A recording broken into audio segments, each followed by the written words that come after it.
Pagbabantay sa Lingayen Baywalk pinaigting ng Pangasinan PNP.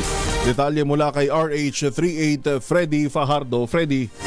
Bilang bahagi ng pinaigting na kampanya laban sa kriminalidad ng Pangasinan Police Provincial Office, pinalakas din ang presensya ng pulisya sa Lingayen Baywalk. Patuloy na nagsasagawa ng foot at motorcycle patrol ang kawani ng pulisya sa lugar upang paalalahanan din ang mga naliligo sa dagat na huwag pupunta sa malalalim na bahagi ng karagatan upang maiwasan ang pagkalunod, at sa gabi naman ay upang masiguro ang seguridad ng publiko. Magugunit ang nung disperas ng Pasko, isang minor de edad na dalagitang ginahasa sa madilim na bahagi ng Baywalk sa Lingayen, kung saan isinakay ng suspek sa kanyang motorsiklo ang biktima at sinabing ihahatid sa kanila, subalit dinala ito sa madilim na bahagi ng Baywalk at doon pinagsamantalahan.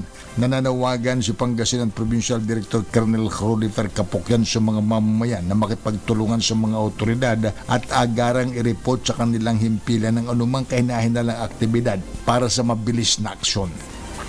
Ito si Freddy Fajardo, RH38 nag-uulat para sa DCRH, una sa Pilipinas, una sa Pilipino. Maraming salamat, Freddy Fajardo.